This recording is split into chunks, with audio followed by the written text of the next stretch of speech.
compte-rendu de la réunion du collège du mercredi 17 juin, aujourd'hui par la vice-présidente Margrethe Vestager. Le compte-rendu sera suivi immédiatement par la conférence de presse sur le livre blanc sur les moyens de garantir un terrain de jeu équitable en ce qui concerne les subventions de pays tiers, conjointement avec le commissaire Thierry Breton. Pour rappel, l'interprétation est disponible aujourd'hui en anglais, français, allemand, danois, espagnol et italien. Et nous ne prendrons des questions que sur le sujet de la conférence de presse. Mrs. Vestager, the floor is yours. Yes, good afternoon. Before passing on to the main topic of today's press conference, let me quickly take you through the main points that we discussed during today's college meeting. Today, we are proposing our European vaccine strategy to accelerate the development, manufacturing and deployment of vaccines against the coronavirus between 12 and 18 months, if not earlier. The strategy rests on two pillars.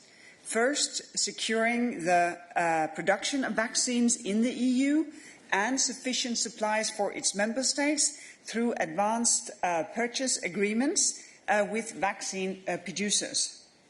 And second, an adaptation of the EU regulatory framework to the current urgency and make use of the flexibility in our rules to speed up the development, authorization and availability of vaccines. Of course, we should do so while maintaining the highest standards in terms of quality, safety and efficacy.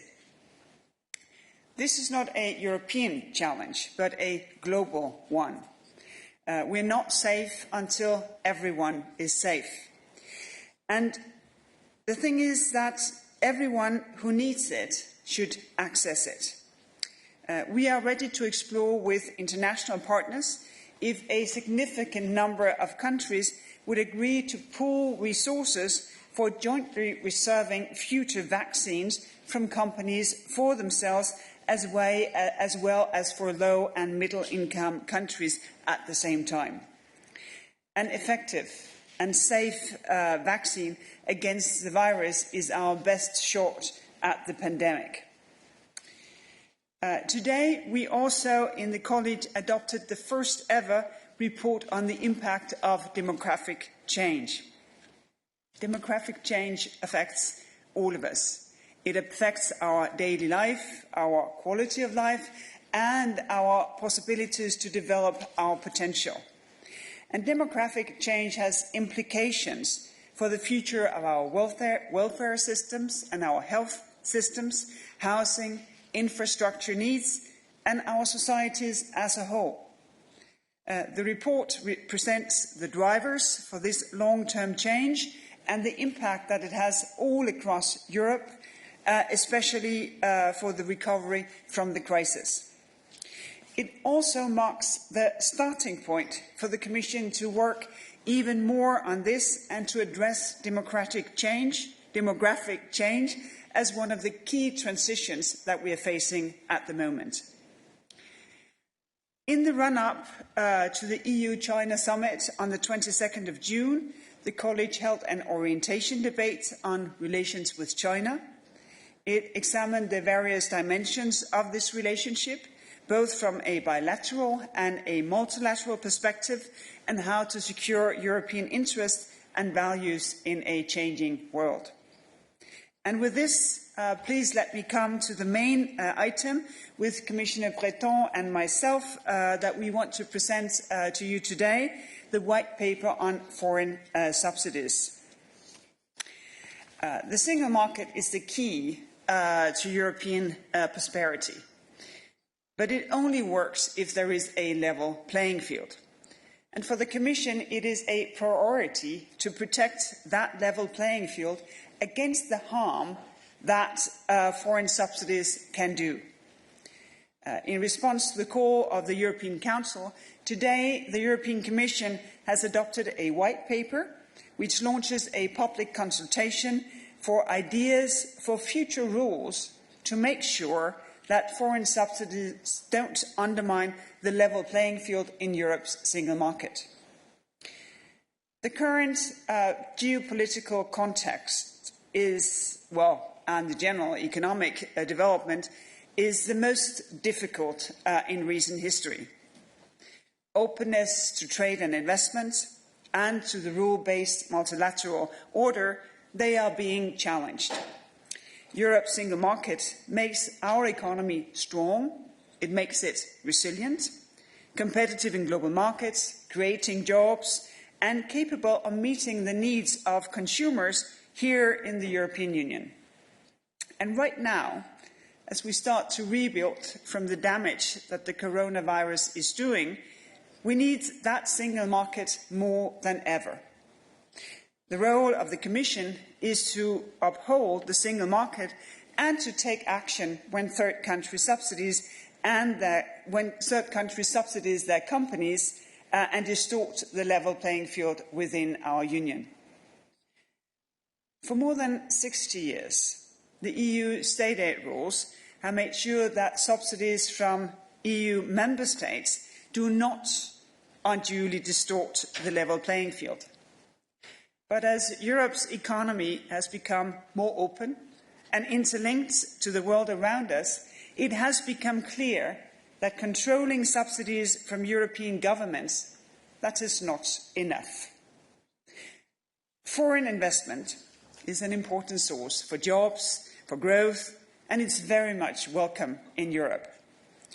But when foreign governments give subsidies to support investment and operations in the single market, that can affect our level playing field in several ways. A couple of examples: with subsidies to businesses that are already in Europe, by helping companies to buy up European businesses, or to help foreign companies to outbid rivals in public tenders. And some subsidized companies can even get access to money from our European budget. None of our existing rules can, on their own, solve this problem. Our state aid rules, they don't stop this, because they only cover support given by EU member states, not support given by foreign states. Our merger rules looks at how mergers affect competition in Europe, but don't go into how that merger is actually paid for. Our trade defence instruments, they enable us to act when subsidised products are exported into Europe, but not when the subsidies go straight to foreign-owned businesses here. And our framework for screening foreign direct investment tackles threats to security and public order, but not to the level playing field in a broader sense. So there is a gap here, and that needs to change, and that is the aim of the white paper. If you ran a club and you wanted to make sure that there was no trouble, you could check people at the door before they came in. You could also have checks inside the club to make sure that everyone followed the rules once they were in. And it's the same with foreign subsidies. You can check for them in advance, or you can fix the problems as they arise. Or you could do both. So our white paper put forward several approaches that would allow us to protect the level playing field. The first approach, we called it Module 1, deals with foreign subsidies to companies that are active within the EU. We are proposing that the Commission and Europe's national authority could take action if a company that operates in Europe gets a foreign subsidy that harms the single market. Of course, not every subsidy is harmful. Some might have positive effects. They might incentivize investment that could contribute to jobs in Europe, or they could support vital green and digital transitions. So we are proposing that the Commission can do a balancing test. That means that we wouldn't act against a subsidy that had positive effects that would outweigh the harm done to the single market. On the other hand, if the benefits don't make up for the harm it would do to the level playing field, the authorities would have the power to put things right. They could do that by imposing what we call redressive measures, and these measures, they could come in different forms. A company might have to divest certain assets, or it might have to share the benefits of the subsidy, perhaps by giving other companies in the single market access to research results or infrastructure that may have been financed by the subsidy. The other part of the white paper proposes a different approach. Like security at the door, they are about checking for trouble before it happens. So Module 2 deals with foreign subsidies that help companies buy European businesses. Our proposals requires notification to the Commission, notification of the acquisition of stakes in EU companies that meet certain thresholds. This is notably the case where a company acquiring the stake has received subsidies. Subsidies that might facilitate that acquisition. And whilst the review is ongoing, the acquisition cannot be closed.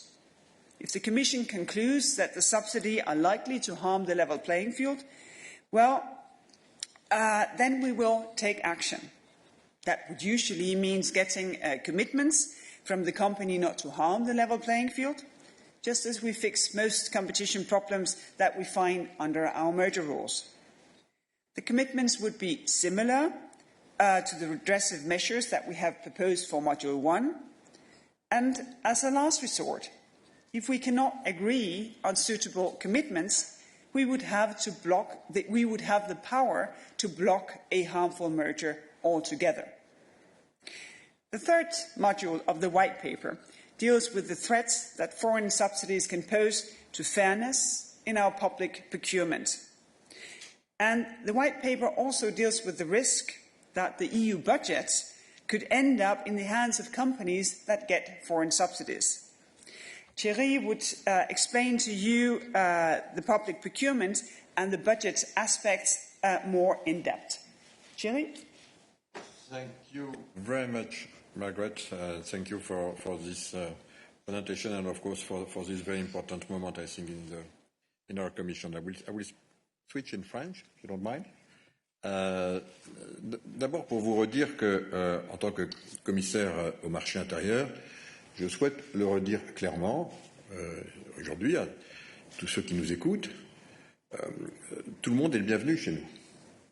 Tout le monde est le bienvenu pour profiter du marché intérieur, pour y faire des affaires, pour investir. Ça a été du reste la logique de l'Union européenne au cours des décennies passées, avec un certain succès. Mais c'est vrai aussi que quand on vient bénéficier du marché intérieur ou y faire des affaires, il faut, on le sait, respecter nos règles. Il faut que ces règles soient claires. Et c'est notre rôle qu'elles soient claires, qu'elles soient également adaptées, si on estime qu'il faut les adapter, en fonction des circonstances, en fonction de l'évolution géopolitique, en fonction de ce que nous vivons sur le marché intérieur. Et c'est précisément ce que nous présentons, ce que je présente aux côtés évidemment de Margrethe, donc dans le cadre de ce troisième pilier qui concerne les entreprises non européennes qui voudraient venir bénéficier, souscrire à des appels d'offres, notamment des appels d'offres d'entités publiques. Alors, c'est pas un petit enjeu dont on parle. Hein. Je le rappelle, en Europe, il y a à peu près 250 000 entités qui émettent des marchés publics par an, pour un montant de 2 trillions d'euros, 2 000 milliards d'euros par an. C'est des montants tout à fait considérables. Ça représente à peu près 14% du PNB européen. Et évidemment, tout le monde est invité à répondre à ces appels d'offres. Alors, ça concerne évidemment tout ce que l'on sait pour faire vivre les collectivités. Évidemment, on a tout ça en mémoire, mais ça concerne aussi des appels d'offres bien souvent beaucoup plus importants, comme des infrastructures, ça peut être des ponts, ça peut être des autoroutes, ça peut être aussi des grandes infrastructures de télécommunications. Et voyez-vous, ce qui est important pour nous, et ce qui était très important, et ce qui est important pour un très grand nombre d'entreprises, c'est un peu, pour reprendre moi-même une autre analogie, Margrethe, comme dans le sport. On accueille tout le monde, on fait la compétition, mais il faut que les règles du jeu soient les mêmes pour tout le monde. Et force est de constater que nous avons été saisis, Margrethe Vestager et moi-même, un certain nombre de cas où visiblement, ça ne semblait pas être le cas, et de façon assez claire. Je m'entends, un certain nombre d'entreprises non européennes qui voulaient bénéficier de ces marchés publics, visiblement, je ne vais pas les citer, mais visiblement, bénéficiaient elles-mêmes de financements, souvent très importants, d'entités étatiques, et qui donc faussaient la concurrence. Madame Vestager, tout le monde le sait, veille avec énormément de soin et d'efficacité à cela pour nos entreprises européennes. Il faut que ça s'applique pour tout le monde. Et en particulier pour ceux qui ne sont pas européens, parce qu'on sait très bien qu'en Europe, on a nos règles, elles sont très claires, on court avec les mêmes règles, il faut qu'à l'extérieur, on court également avec les mêmes règles. Et c'est vraiment la philosophie de base, tout le monde est le bienvenu, mais nous devons clarifier nos règles. Alors, c'est évidemment ce troisième pilier dont il s'agit. Je le dis donc de façon très claire. On avait du reste pas attendu ce livre, ça existait déjà, les règles avaient déjà été édictées.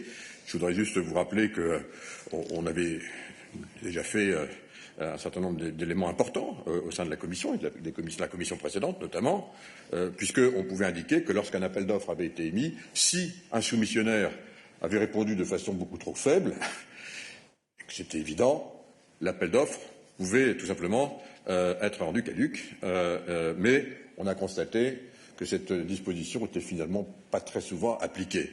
Trop lourde, incertaine, et donc la proposition du livre blanc, c'est de la simplifier, de la rendre plus opérationnelle, de proposer donc un mécanisme qui permet d'identifier des distorsions de la concurrence en amont, et c'est ça qui est important, et non pas seulement quand on reçoit des plaintes de concurrents.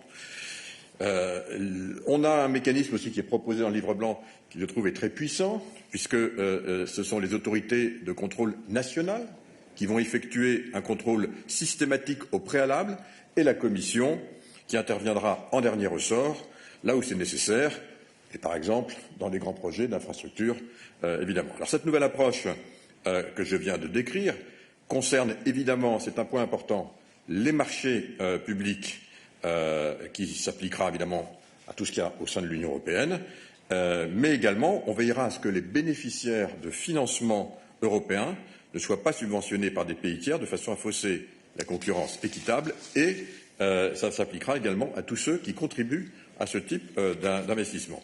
Donc voilà en quelques mots ce que nous proposons. Vous avez eu tous les briefings techniques, donc vous avez bien pris connaissance de ce point.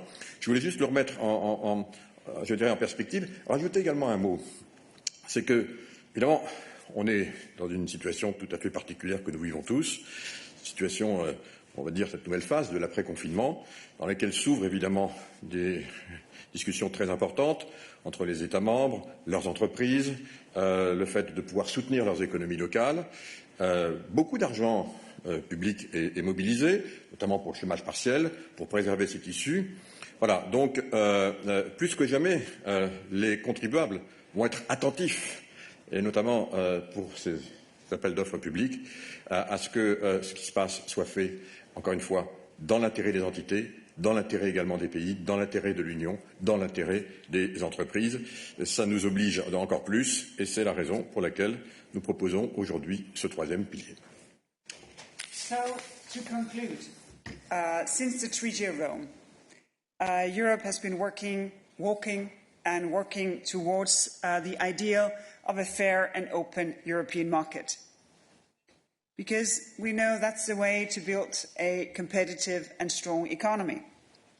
Good jobs for Europeans, a fair deal for consumers.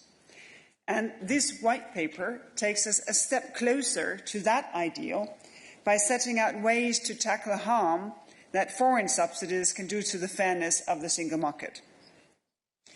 Obviously, I think you also heard that from Thierry's and my own presentation, these are complex matters. It has never been done before, and changes like this, they call for careful discussion. So today, with the white paper, we are launching a public consultation.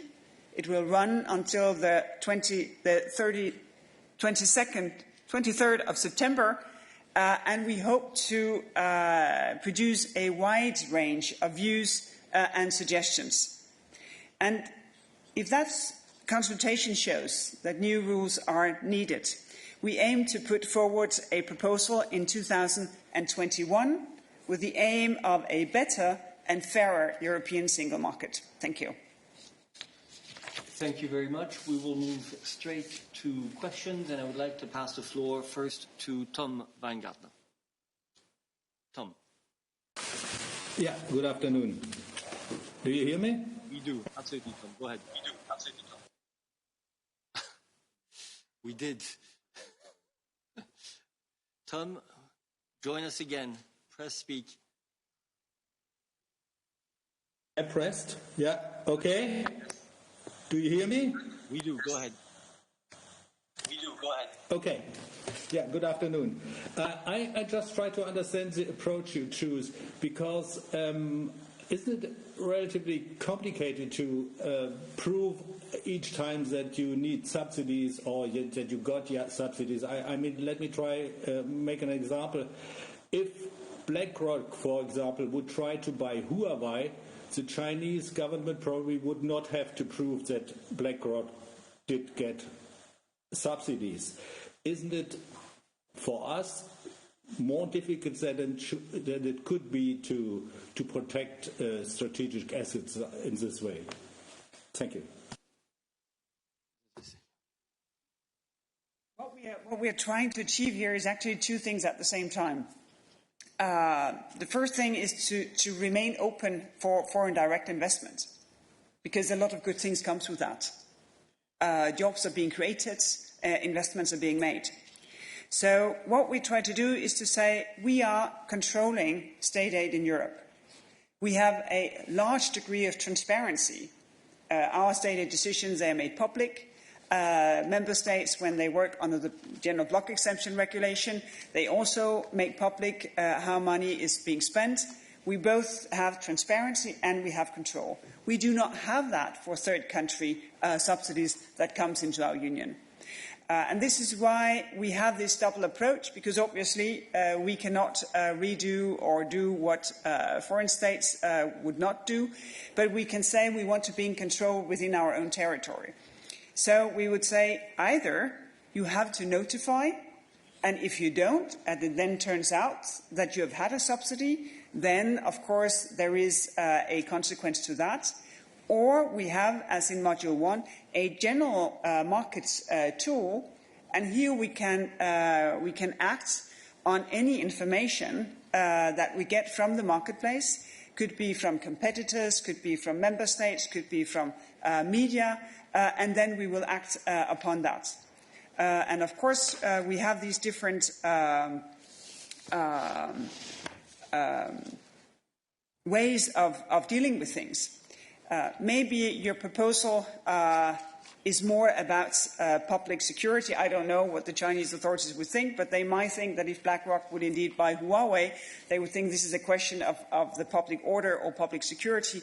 And here, of course, for us in Europe, if we had a similar situation, it would probably be the FDI screening instrument that would be useful. Thank you very much. Let us now move to Athanasios. Thanks very much. You mentioned checks while in the club and fixing the problems as they arise. But what about retroactivity? Should there be any kind of retroactive checks on maybe high-profile cases that were public in the last couple of years? Is that possible through the proposal you're making? Thanks. No, we are not suggesting retroactivity.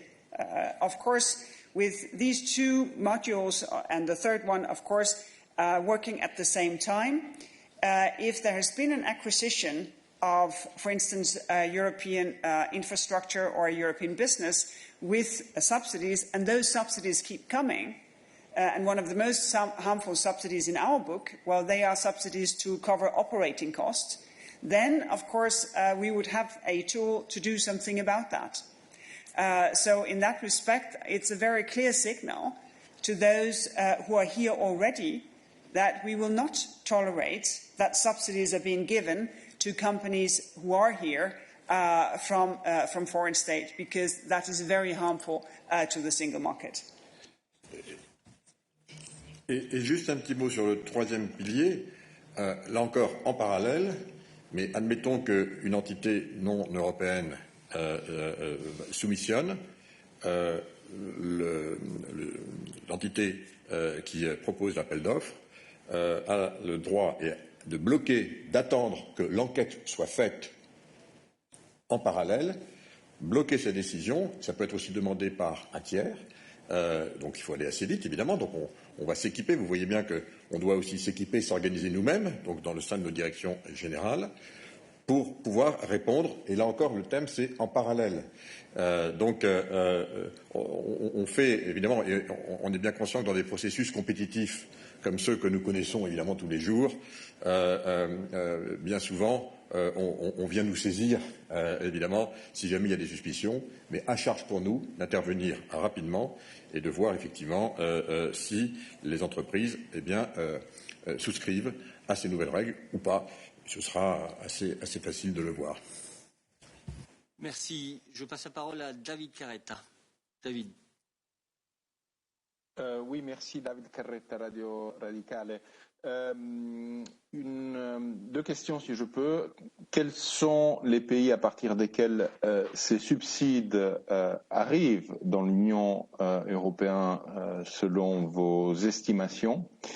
Deuxième question, est-ce que vous pensez qu'il peut avoir un impact par rapport aux négociations sur un accord d'investissement avec la Chine? Merci. These tools are for everyone. There is no specific country that we're thinking of, and I think it is likely that we can have cases from countries all over the planet. I will definitely not exclude that. What we are asking for here, and you also see the rest of the Commission endeavours with the foreign direct screening tool, with the push for the international procurement instruments, what we are pushing for is reciprocity and for level playing field. And I don't see how that can possibly be a problem in a negotiation, because we're basically just saying we want you to do the same as we do, and we want to do the same in your market as you do with your companies in your own market. That, I think, is a very, very fundamental value, and I don't see how that should be a problem in any negotiation. Juste rajouter un petit mot, Margrethe, si tu permets. Voilà, il faut appeler un chat un chat. C'est vrai que beaucoup nous ont dit « Ah, vous faites ça à cause des relations avec la Chine ». C'est vrai qu'on a des discussions avec la Chine et que les questions se posent. Mais comme Margrethe l'a dit, on a des cas qui sont beaucoup plus larges. Dans beaucoup de pays, Moyen-Orient, partout. On a des cas, donc on le voit vraiment de plus en plus. Et à travers ça, non seulement on se dote donc des moyens pour répondre à ces cas, mais je dirais qu'on envoie aussi un message. On envoie aussi un message clair au reste du monde. Vous êtes les bienvenus, mais voici nos règles. Et c'est très important en façon de matière économique que d'avoir des règles claires pour donner de la lisibilité. J'ajoute que c'est important aussi lorsqu'on est en train de discuter des accords très importants, notamment avec un grand partenaire qui a décidé de nous quitter. Merci. Je passe maintenant la parole à Christian Schillmann. Oui, bonjour. En fait, je voudrais continuer sur cette ligne-là. Aujourd'hui, on a des appels d'offres qui vont commencer qui ont déjà commencé sur les grandes infrastructures de télécommunications. Alors, je voudrais savoir comment est-ce que vous arrivez à déterminer qu'une grande entreprise, un grand acteur bénéficie de financement d'entités étatiques? Est-ce que vous arrivez à déterminer que le groupe chinois Huawei bénéficie de financement étatique? Comment est-ce que vous faites pour ça? Et quelles sont les mesures que vous allez prendre? Et ma deuxième question, Madame Vestager, vous avez parlé de réciprocité. Moi, je voudrais savoir, est-ce que tout ce dispositif vient compléter la demande de réciprocité que l'on demande à nos grands partenaires et qui font qu'aujourd'hui, on a un mal de chien à arriver à conclure un accord avec les États-Unis parce qu'ils ont fermé l'accès, la possibilité aux entreprises européennes de pouvoir aller sur les marchés publics américains. Et donc, réciprocité, ça veut dire que les entreprises américaines ne viennent pas. Est-ce qu'elles sont toujours bienvenues ou est-ce que cette règle s'applique? Merci. Vous savez, on est dans un monde où les gens se parlent beaucoup et en matière de technologie, on voit assez bien ce qui se passe. Vous faites référence à une entreprise de technologie. Vous avez pu noter, comme nous, qu'il y a quelques mois de cela, la presse américaine avait mentionné des montants tout à fait considérables, à la suite d'études qui avaient été réalisées par des organismes, des think tanks indépendants, d'aides très importantes dont pouvaient bénéficier certains constructeurs d'infrastructures de télécommunications, notamment chinois, dont vous parlez. Je vous invite à vous y référer. Vous avez certainement ça dans vos archives. Cependant, et je le redis, il y a différents aspects sur les grands équipements. Ce que vous faites référence évidemment à la 5G. Là, on a été extrêmement clair. Sur la 5G, on a mis en place également une toolbox au niveau européen, de façon à avoir, et c'est un autre volet qui est aussi très important, les règles là aussi doivent être claires, on a fait en sorte qu'elles soient claires, de façon à ce que les opérateurs et les États membres puissent qualifier, par ailleurs, là aussi, pour protéger les intérêts de l'Union et notre marché intérieur, qualifier ce que peut être un équipementier à haut risque. Je vous invite là encore à vous y référer. Et vous voyez bien que tout ce que nous faisons, depuis que la présidente von der Leyen a indiqué que cette commission avait vocation à devenir de plus en plus une commission géopolitique, eh bien vous voyez qu'on met derrière ce vocable, qui avait peut-être suggéré quelques interrogations au début, on met derrière des éléments concrets, je dirais, étape après étape. Et aujourd'hui, c'est une de ces étapes. On the question of reciprocity, this is about what goes on within the European Union. When it comes to achieving reciprocity, of course, we would like to have the tool, the international procurement tool, that the co-legislators agree with us, because that would give us the power to say, well, you're welcome for public procurement here when we are welcome for public procurement in your market. But on your example, that is on reciprocity, that would be for trade negotiations. And here, of course, it's always a balance. But you know we have been pushing for access to public procurement in all our trade agreements because it's very important for European businesses to have that access and to have that access on equal terms. But that is for trade agreements and not for these tools. Thank you. We now go to Tommaso Lecca. Good afternoon, Tommaso Lecca of Public Policy Italian News Agency. So I have two questions with regard to the public procurements. According to the procedure proposed today, the competent contracting and supervisory authorities will assess whether the contribution made the procurement procedure unfair. So I would like to understand if this scheme includes the judicial authorities that are competent in countries, I think about Italy, to solve these sorts of issues? And if yes, did you assess the risk of having the public procurements suspended for a long time while it comes to this judicial decision? And the second question, if I may, will these rules apply also to the foreign companies which set up a branch in the European Union, or would such branch allow foreign companies to avoid being scrutinized? Thank you. Alors, sur la deuxième question, ça s'adresse évidemment si c'est une entreprise qui crée une filiale en Europe ou ailleurs du reste, parce qu'on le voit aussi ailleurs, évidemment, ça va s'appliquer, hein, c'est une évidence. Hein. On le voit déjà, certaines entreprises qui vont créer d'autres entreprises dans d'autres endroits de la planète pour ensuite exporter leurs produits, par exemple. Donc, évidemment, la réponse, elle est oui sur votre deuxième question. Quant à la première, dans la proposition, encore une fois, c'est un livre blanc. Hein. Il faut bien qu'on soit conscient de ce que l'on propose. Énormément de travail a été fait, évidemment, mais dans la proposition qui est faite, c'est aux États membres de déterminer précisément quelle sera l'autorité qu'ils mettront localement en place pour précisément contrôler cet aspect des choses. Et la Commission aura de son côté également un élément également complémentaire si jamais il y a un appel particulier pour pouvoir réintervenir si nécessaire. Mais donc ceci, évidemment, sera à la main en tout cas c'est dans la proposition du livre blanc, sera à la main des États membres. Now pass the floor to Matthijs Schiffers.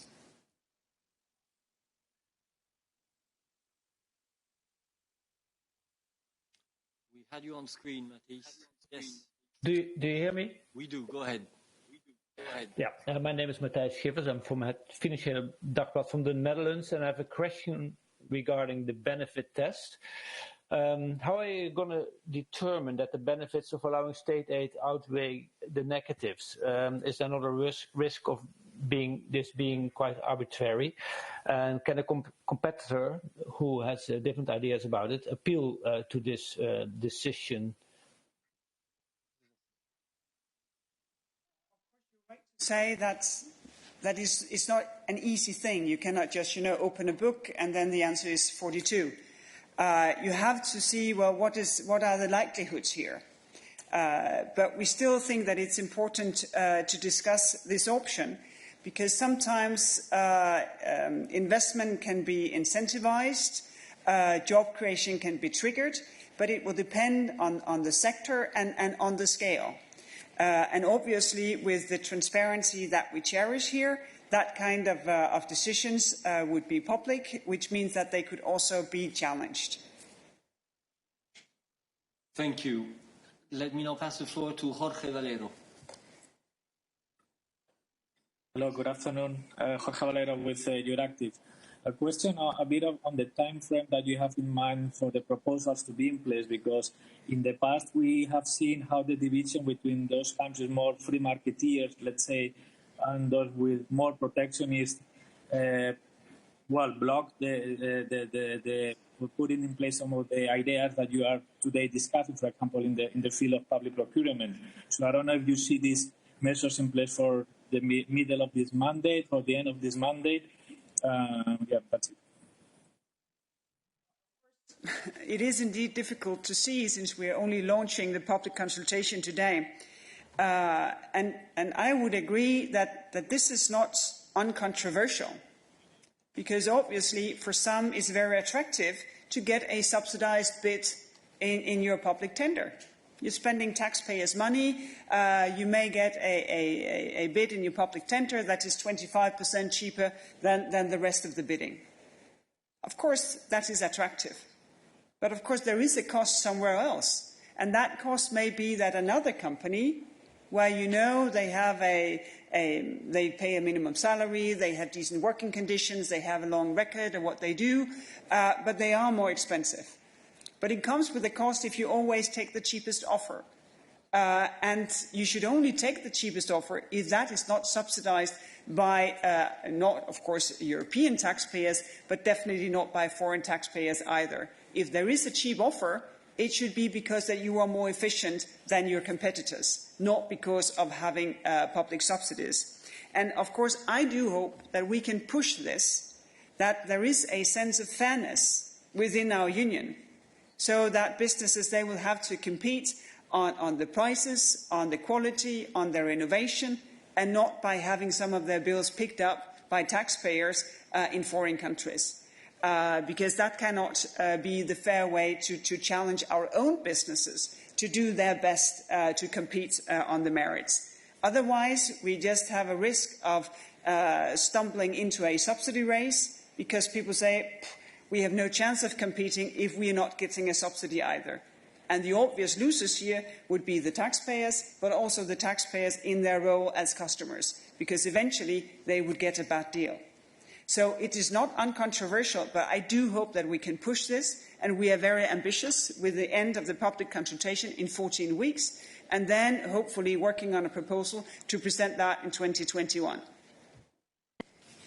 Je voudrais juste rajouter un petit point, évidemment, sur l'explication très détaillée de Mme Vestager. Ce n'est pas une surprise. Je rappelle que la présidente avait indiqué clairement que c'était un des objectifs, ça figure du reste dans nos lettres de mission qui sont publiques. Donc, ce n'est pas du tout une surprise. Et c'est du reste sur ce programme, sur le programme de la présidente, donc la Commission, que nous avons recueilli, bien entendu, le soutien des États membres, mais aussi le soutien du Parlement. Donc ce n'est pas une surprise. En revanche, ce qui peut l'être, c'est la rapidité. Et moi, je tiens vraiment à dire ici que j'étais très impressionné par la qualité des équipes, et notamment des équipes de Mme Vestager sur cette question. Ça a été vraiment un travail formidable, rapide, parce que c'est très compliqué. Et donc, voilà, on va essayer maintenant de faire en sorte que tout ceci, comme Mme Vestager l'a dit, puisse donner lieu à un débat suivi des faits en 2021. Mais encore une fois, ce n'est pas une surprise. Et donc, je crois que nous sommes exactement dans le calendrier, peut-être même un peu en avance. Mais c'est vrai aussi, comme je l'ai dit tout à l'heure, que la crise, ses conséquences économiques, nous obligent à aller encore plus vite, à être encore plus clairs. Et je crois que ça, tous les États membres le comprennent. Merci. We still have time for a couple of questions, I hope. Yes, let us now move to Jacob. Hi, two questions. Just first for Commissioner Vestager. Are there any test cases or any specific examples of inbound investments that might have been subsidized by foreign states that brought forward the need for this proposal? And then a second question, une deuxième question pour Monsieur Breton.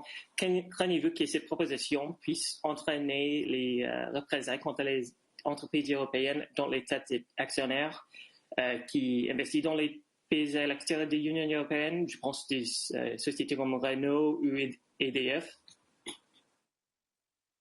We don't have previous cases because we have not had a tool to handle it.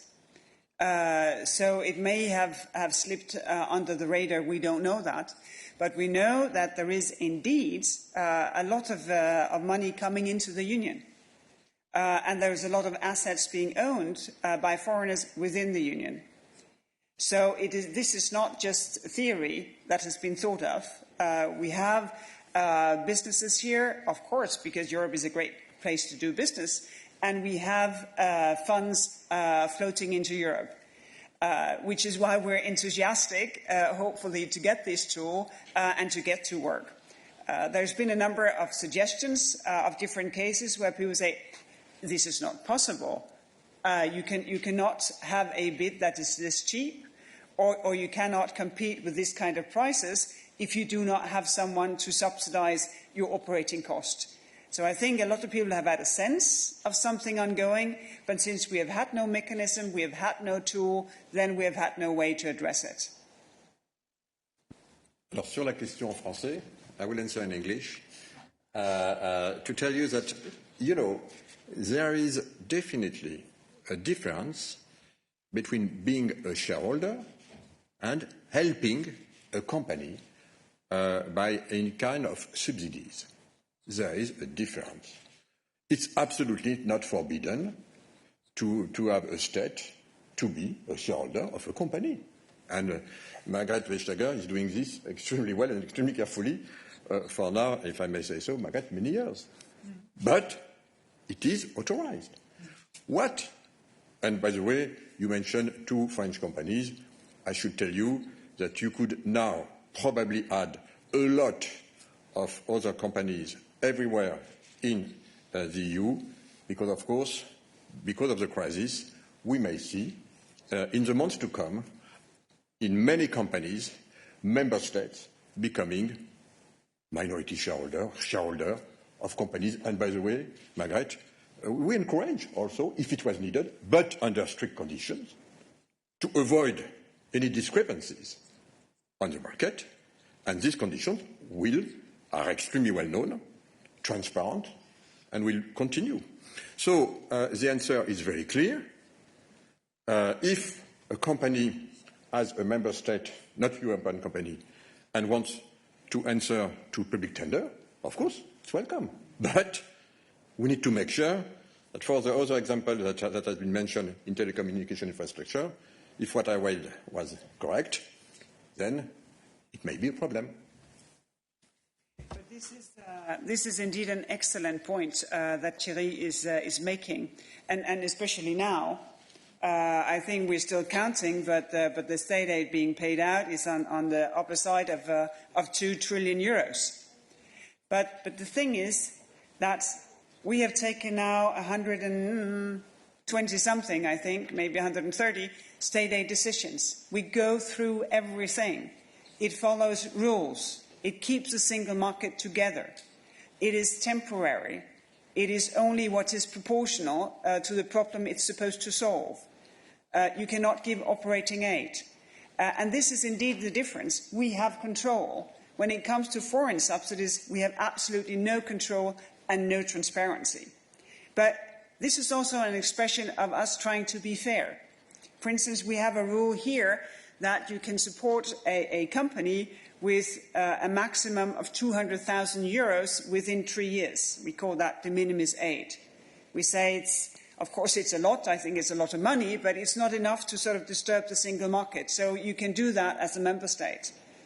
And we would say the same. If a foreign state would do that, 200,000 within 3 years, as any European member state can do that, then we will not pay attention to that. And I think it's a way to try to express exactly what Thierry said.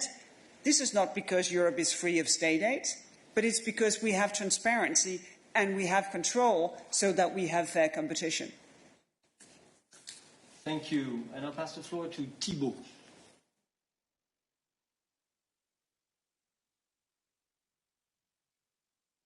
Thibault. Press speak. Can you hear me now? Yes, we can. Go ahead. Yes. Brilliant. Thibault Larget, Politico. I have one question regarding France and Germany's call last May for more lenient competition, especially merger rules, to support Champion. Part of the argument was that it's very difficult against the Chinese competition to compete on equal footing, so competition rules needs to be relaxed. So could you tell me to what extent today's proposal shut down their request and whether the tools makes them irrelevant now? I will not judge what would be the German-French approach to this. It is not thought of as an answer to that call. It is thought of as an act of fairness to the many, many businesses of whom we ask fair competition. That you compete on the prices, on the quality, on the innovation that you can present.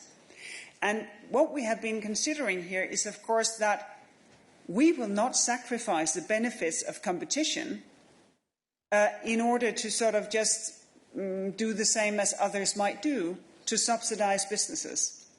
Because then we would sacrifice, indeed, that the market is here to serve consumers and customers with prices, innovation, high quality. What we want to make sure is that these are the rules for everyone. Also, if you have a foreign owner, and also if you have a close relationship to a foreign state. Thank you. I now move to Louise. Yes, hello, and thank you for this briefing. A question on timing.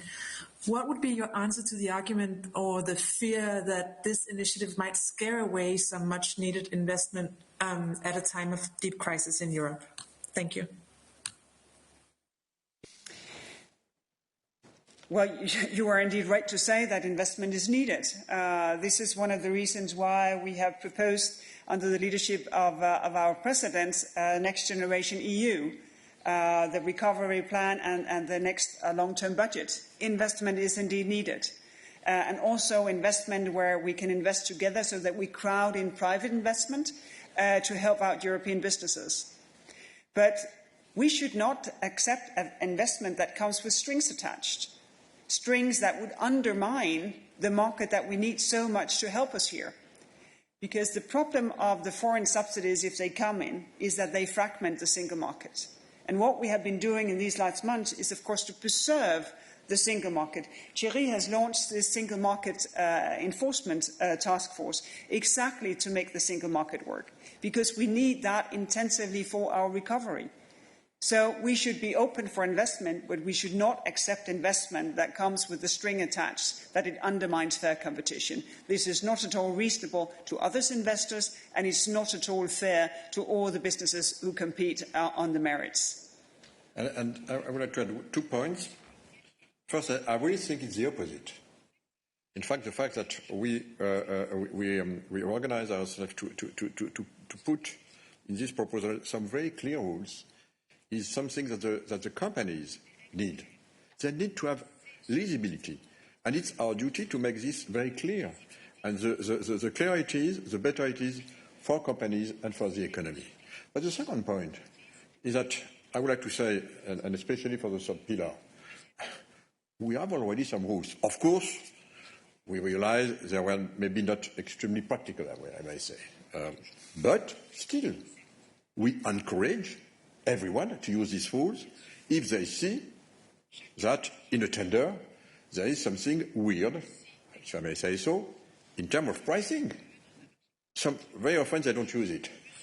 But we encourage, of course, everyone, and we believe that we put a highlight with this announcement today of this white paper, reminding everyone that it is their duty, including the public authority locally, to use the tools today to do what they have to do in their own interest. And as Margrethe said, their own interest is not only related to a specific tender, is now more and more a little bit wider. Thank you. I will take 3 more questions. First, Nathalie McNellis.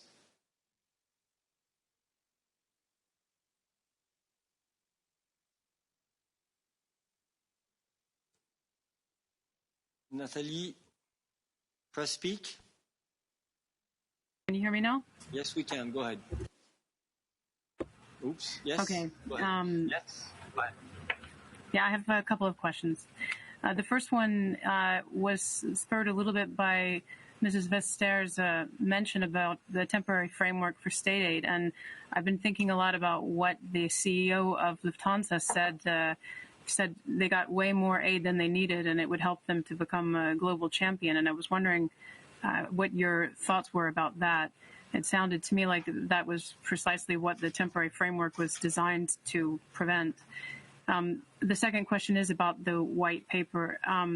I look at things really from the perspective of mergers and what this will mean for merger control. And I see it as we've already got a system of merger control. We have the FDI screening. Now we're adding another layer. And I was wondering how this is going to be practically carried out. Is it going to be a team inside the DG Comp that does it? Will it be the same people who handle mergers who take care of this? Will there be a separation between the two analyses, or will it be mixed? I was just wondering, in practical terms, how it would work. On your first question, on that quote from the Lufthansa CEO, it indeed created quite a lot of work on our side, because this idea that you can do more than what is needed is an idea that does not at all fit with state aid or state aid control or the temporary framework. So we have had to ask follow-up questions. We have had to go through the different numbers in order to satisfy ourselves that this is indeed by the book, that there is no overcompensation, that there is not done more than what is needed. And here it is indeed to restore or at a maximum restore the capital position that was there last year. So in that respect, after having done a thorough work, I think we are comfortable that this is indeed by the book. On the second thing, we have not specified the working arrangements yet. Of course, we will know more when we get to the proposal, hopefully. Of course, for us, it is important to have as little red tape as at all possible. And here, as said, we will work on the basis of notification. You have to notify.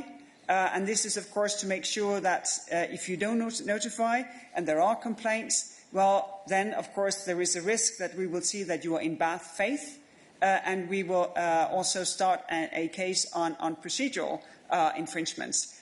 But the exact working conditions we have not hammered out yet. Thank you. We now move to Catherine Fiore. Hello. Hi. Catherine Fiore, EU reporter. I have a question for Commissioner Breton. You said earlier on that all the ownership of all the ownership is legitimate, or sorry, it's authorised in the case of French companies or states having shares in companies. But earlier this year, on the 13th of March, Bruno Le Maire said, we will help all companies the state has a stake in, Air France, Renault, and whatever it's cost, we will be at their side and will support them. Would a third country be within its rights to block a French company or another European company that is also providing substantial subsidies? Actually, I think it's a question for me. And I will add one thing, because it was a misunderstanding. Okay, but then you go. Then you start. No, you start and then I will. Yes. You start? No.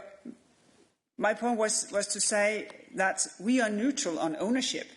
Whether you're a state-owned company, partly state-owned company, privately owned company, we're neutral. What we're interested in is whether or not you act as a market participant. Because as long as you do that, competition is not disturbed. We have set up in the temporary framework rules for how to help businesses with liquidity. That comes with strings attached. We have set up rules how to help with capital. That comes with a lot of strings attached. For instance, no bonuses, no dividends, no acquisitions in a certain period of time. And that goes no matter what company you are. Since we know, unfortunately, that some member states are capable of doing more than others, we have proposed within the framework of Next Generation EU a solvency support instrument that can come and help to crowd in private investment for businesses who need capital. Because member states, they are the choosers when it comes to what companies to support, but maybe and hopefully a solvency support instrument could make sure that also companies who are in need in member states who do not have the same means as others, that they could also get the capital needed. And here, of course, we're very, very careful to ensure the level playing field. Margrethe, you said exactly what I wanted to say. So this is exactly what I wanted to say. It's just maybe it was a misunderstanding at the beginning, because I don't think I said what was said about the two, referring to the two companies that were mentioning. Again, there is nothing to do. We accept any kind of ownership, but of course we want to make sure, exactly like Mrs. Vestager said, that the state heads, if the state heads, are compatible with our rules, and if they are not, we do actions. So this is really a difference between ownership and, again, acting like Mrs. Vestager described. And thank you for correcting what was maybe a misunderstanding of these two French companies.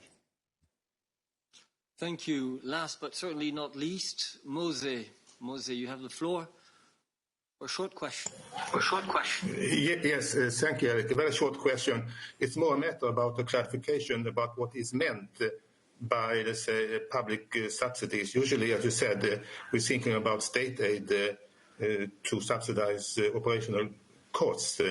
But what about aid in the form of tax reductions, lower corporate tax? It also happens in our member states.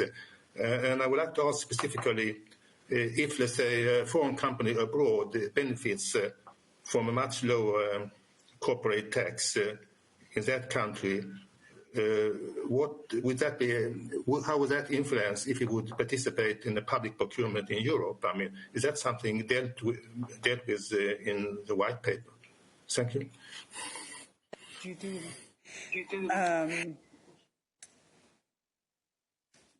Public subsidies can come in many, many different forms. Not with me, but in previous mandates, we have had public subsidies in the form of the spoken word of a minister saying, we will do what it takes, not paying out €1, but just to sort of express the support is sufficient, basically, for us to start considering whether this is the case or not. So it can come in many, many different forms. When it comes to taxes, I think we have what you could call a mixed approach. Because on the one hand side, we do not accept sort of selective tax benefits. The Apple case, the Starbucks case, the NG case, the different cases. We have open cases right now. But we do accept tax competition by the front door. Member states have different levels of corporate taxation. And of course, if you are established here and you participate in a public tender, well, I do hope that you pay your taxes in the country where you are established, also in this respect. Thank you very much. This brings us to the end of the press conference. So look forward to seeing you again tomorrow for our regular daily briefing. Thank you. Thank you. And thank you both. Yes. Sorry for having shoved that paper. No, that was good. I thought That was it was helpful.